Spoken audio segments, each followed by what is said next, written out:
This video is on how to set up and maintain a bow. You take it to your local pro shop if you can get in. If your bow happens to malfunction during working hours, it might not be too bad, or you can wait for the backlog, or you can do a little bit of this stuff yourself. It's really not all that hard, despite what the pros and all the little experts tell you. You can do it. It's just not that big of a deal. You just need to know how. And there are a lot of different ways to get it done. Some of the methods, such as recently invented walk back method, I don't know if you want to try doing that. And some people say you only have to shoot one arrow, and then that tells you your best because that's your best shot. Well, that's a lot of baloney. What you need to do when you shoot is shoot in terms of groups. Threes usually work, because that's going to give you an idea of your average fault. It's going to give you an idea of your average accuracy.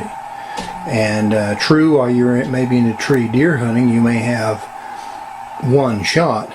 But tell me if there's anything that will duplicate the heart-pounding jerkiness, excitedness of trying to get a deer down. It's just going to be the wall hanger, your personal best. There's just no substitution for that.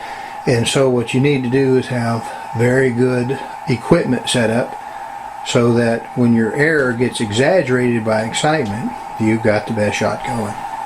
Here are some of the tools that you will need depending on how you set it up and what you do. That is a arrow level. You'll certainly need an arrow that you're going to shoot of the proper diameter. There are some little knock sets. The string level.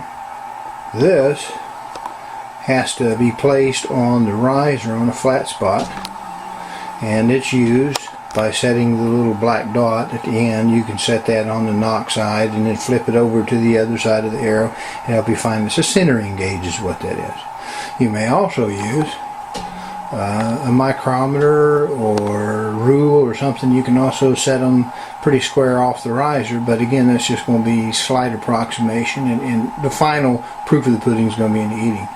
There are knock set pliers. There's a string press, and what that is, that cable goes through your loops on the end of your limbs, and as you turn that screw, it pulls that little middle part down and it tightens up. And you can use something as simple as that if you need to change cables or strings. Now, you also probably want to have on hand some spare, some loop strings. See the orange there? I prefer orange so I can see it. Also, you'll need probably some spare peep tubing. That is, if you use a peep sight that actually uses tubing to align it. Because that stuff does break and snap off and all that kind of wonderful jazz. Also, you'll want some lashing twine. This is very, very fine stuff. You can go to any place like Bass Pro, Cabela's, Lancaster Archery, and just ask them for a spool or what it is. They'll recommend you the right stuff. But it's used to lash the peep sight in. Again, that's not real high-tech stuff. You will also need a bow vise. Now, this is one manufactured, I think, by Apple. It has, if you see the little fork-shaped pieces, it's got an adjustment knob at the top which pinches the limb, and it clamps it securely. And then you have the topmost T-handle, that's so it can tilt the bow this way, rotate it back and forth. The bottom T-handle allows the thing to pivot left and right to give you your perfect plumb. What you don't want to use is something that's not appropriate, such as a mechanic's vise, and pinch it on the sides of your limb. That is not a real bright thing to do. So you want to get something, these are not very expensive, and if you got a pricey bow, something you've got a lot of money invested in, you don't want to start rigging it with how you set the thing up. This bow's already set up. It's already got all the components mounted, but I'll talk you through the simplicity of setting those things on, mounting them, and then adjusting them. They're really not that difficult. Some things that you will need, the way I do this, is you will need an arrow level. You will need a string level. You will need your gadgets mounted, such as this sight, extended sight. You'll need your arrow rest mounted. You will set your nocks and your points this way. And okay, let's go ahead and try to talk about getting your basically mounted. Okay, after you mount these things, such as this ripcord arrow rest, they've got specific holes. You know that. It's going to be straightforward. Mount your devices. Now, like with this ripcord, you can see there are a number of scales. Now, they're just relative scales. Give you just some points to know where to, just in case you need to move it left or right, up or down, you have just some basic idea. Now, here's an extended sight. This particular one is available in standard, and you can buy the Boom Extra if you get a standard one, but it just goes on here. But you'll see in this area, this piece is an added quick mount for the arrow quiver, and you see the mount behind here, and it just screws right in, and the arm can come out if you need to take that screw off. It'll come right out to clean it or remove it in case you're going to have to change something or send it in.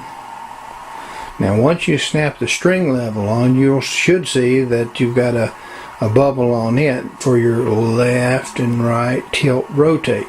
I often ignore that one because I use the one on my Toxonic up front. I don't know if I can zoom in on that to get you to see that. But see, a lot of sights have a level nowadays. And really, that's the one you're going to be looking through your peep to see if you're level, so I just use it instead. Where would you start if you were going to set up a bow from scratch? Well, assuming that you have your arrow level, which clamps on right here, it goes up and down with the little plunger, it catches the little V up top and holds it. You would need a string level, which is this thing right here, and you would need to know where your center is. Well, go ahead and dry mount your arrow rest. Get it about where you think it needs to be. It doesn't have to be absolutely perfect, but it needs to be there. Now what you need to do is find string center. And string center, you come up to the top where your idler is, or your upper cam, and you see where that point of tangent. See, that's where the string comes off of the wheel or cam, and you come down and you find the part on the bottom the same way, and you measure the distance. Half of that distance is the center of the string. That's like the center of the knock, where the knock should go. Now what you want to do there is you want to get you a knock set then. They're color-coded for string size, number of strands, and you want to put one above, at least one above, clamp her down tight.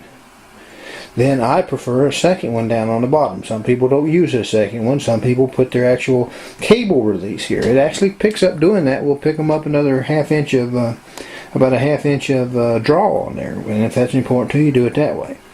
But I use a second one, put it down below, keep it fairly snug. You don't need to have it super iron tight, but you also don't need a lot of slop in there because it'll let your arrow go up and down in the back. It won't be consistent.